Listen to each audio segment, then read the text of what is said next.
जय हिंद दोस्तों। आइए दोस्तों और एक महत्वपूर्ण अपडेट से रूबरू होते हैं और ये अपडेट है दोस्तों हाल ही में जैव विविधता के नए नियम यहाँ पर लागू किए गए दोस्तों। तो आइए विस्तार से जानते हैं कि क्या है ये जैव विविधता के नियम और आखिर इन नियमों को लागू करने से क्या लाभ मिलेगा और इन नियमों को लागू करने के पीछे क्या उद्देश्य है। सो आइए दोस्तों विस्तार से जानते हैं। सबसे पहले हम समझते हैं दोस्तों जैव विविधता के इन नियमों का उद्देश्य को। सो खासकर इन नियमों को लागू करने का एक ही उद्देश्य यहाँ पे नजर आ रहा है दोस्तों, जैसे कि जो भारत में जैव संसाधनों का उपयोग किया जाता है दोस्तों, जैसे कि जो है जीव जंतु हो गए या फिर जड़ी बूटियों का जो उपयोग किया जाता है उनको नियंत्रित किया जा सके और साथ ही साथ इन नियमों के तहत जो स्थानीय जो समुदाय के जो लोग हैं उनको भी इसका लाभ मिल सके और साथ साथ वैज्ञानिक अनुसंधान को बढ़ावा दिया जा सके। इसीलिए यहाँ पर जैव विविधता के नए नियम यहाँ पर लागू किए गए दोस्तों। ठीक है, तो ये आपको यहाँ पर याद रखना है। पुनः फिर से मैं आपको बता दूं कि इसका उद्देश्य क्या है खासकर। तो इसका उद्देश्य है दोस्तों जैव संसाधन जैसे कि जड़ी बूटी या फिर जीव जंतुओं का जो उपयोग किया जाता है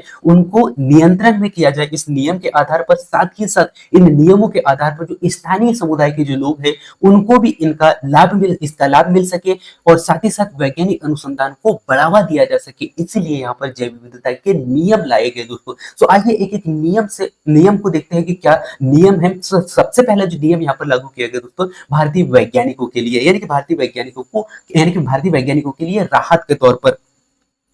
अब यहाँ पर क्या होगा दोस्तों, अब अगर कोई भारतीय अनुसंधान या फिर भारतीय कंपनी रिसर्च करना चाहती है तो उससे पहले सरकारी अनुमति यहाँ पर लेनी होगी, यानी कि सरकारी अनुमति यहाँ पर बहुत ही जरूरी कर दिया गया है। जबकि पहले रिसर्च शुरू करने के लिए पहले कागजाती प्रक्रिया काफी लंबे समय तक चलता था, अब यहाँ पर जो समय लगता था वो खत्म हो चुका है। इससे भारत में वैज्ञानिकों को रिसर्च करने में आसानी होगी और देश में वैज्ञानिकों का एक नवाचार है दोस्तों वो यहाँ पर बढ़ेगा। तो ये कहीं ना कहीं भारतीय वैज्ञानिकों के लिए एक राहत भरी, यहाँ पर एक काम कर सकते हैं दोस्तों, राहत भरी एक सूचना है, क्योंकि कहीं ना कहीं अब यहाँ पर जो है वैज्ञानिक अपने नवाचार को बढ़ा सकते हैं।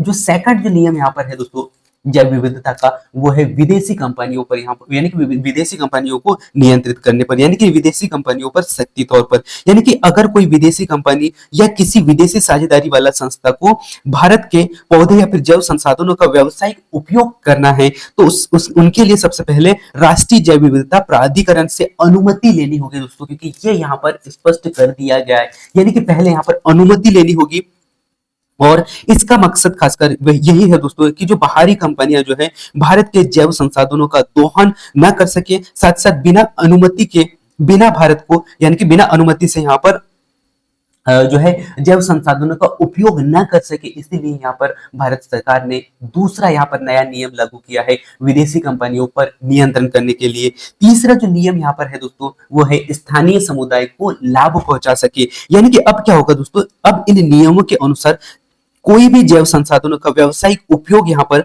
करेगा तो उसका कुछ हिस्सा जो है ग्राम स्तर के जैव विविधता प्रबंधन समिति को यहाँ पर देना होगा। साथ ही साथ जो राज्य सेवा विविधता है या राज्य सेवा बोर्ड है उनको यहाँ पर देना होगा। ये अनिवार्य यहाँ पर इस नियम के तहत किया गया है। यानी कि अब गांव समुदाय भी पौधे और साथ साथ संसाधनों के उपयोग के आर्थिक लाभ यहाँ पर उठा सकेंगे और आर्थिक लाभ यहाँ पर कमा पाएंगे और यह ग्राम विकास और स्थानीय लोगों को आजीविका में कहीं ना कहीं मदद मिलेगा दोस्तों। तो ये है दोस्तों तीसरा नियम जो कि स्थानीय समुदाय यानी कि समुदाय को लाभ मिल सके, इसलिए यहाँ पर लागू किया गया।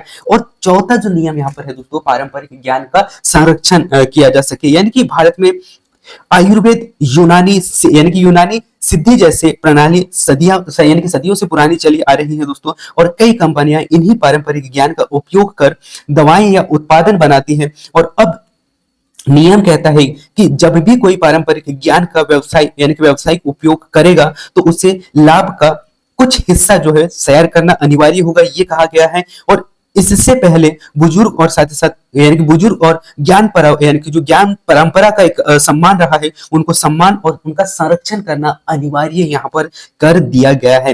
पारंपरिक ज्ञान का संरक्षण भी यहाँ पर यानी कि संरक्षण पर भी यहाँ पर ध्यान दिया गया दोस्तों, ये आपको यहाँ पर याद रखना है। ठीक है, इसके बाद में यदि मैं यहाँ पे बात करूँ दोस्तों डिजिटली अनुक्रम जानकारी के तौर पर भी यहाँ पर दृष्टि डाला गया है।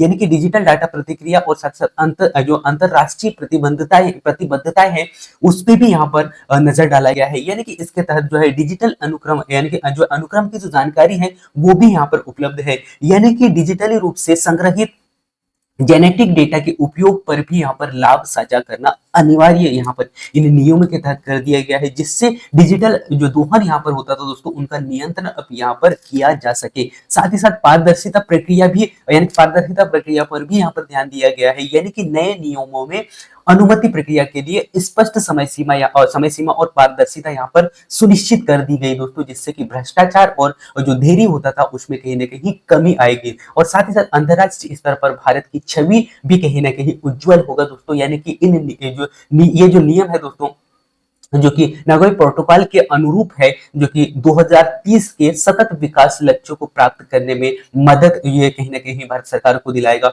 और जिससे कि क्या होगा दोस्तों कि भारत की जो वैश्विक छवि है वो कहीं ना कहीं मजबूती की ओर बढ़ेगा। तो यह है डिजिटली डाटा प्रतिक्रिया अंतरराष्ट्रीय प्रतिबद्धताएं, जो कि मैंने आपको यहाँ पर बताया दोस्तों। ठीक है, सो ये था दोस्तों आज का पूरा नियम जो कि जैव विविधता के लिए यहाँ पर बनाया गया है। सो इनको मैं पुनः फिर से रिपीट करता हूं दोस्तों स्पीड से। जैव विविधता के सामान्यतः 4 नियम है। इसके उद्देश्य क्या है? सो इसके खासकर उद्देश्य यही है दोस्तों कि जो जैव संसाधन जैसे कि जो है पौधे या फिर जीव जंतु या फिर जड़ी बूटियों का जो उपयोग किया जाता है उनको नियंत्रित किया जा सके इन नियमों के माध्यम से, और साथ ही साथ इनका उपयोग जो है, यानी कि इनका उपयोग या फिर इनका जो लाभ है दोस्तों, जो स्थानीय समुदाय के जो लोग हैं उन, यानी कि उन तक भी पहुंच सके, और साथ ही साथ वैज्ञानिक अनुसंधान को भी बढ़ावा दिया जा सके, इसीलिए यह नियम लागू किए गए हैं। और ये नियम है दोस्तों, पहला जो नियम मैंने आपको बताया भारतीय वैज्ञानिकों के लिए है, यानी कि अब कोई भी वैज्ञानिक यदि कोई रिसर्च करना चाहता है तो उसको पहले अनुमति लेना होगा। बिना अनुमति से वो कोई भी रिसर्च नहीं कर सकता है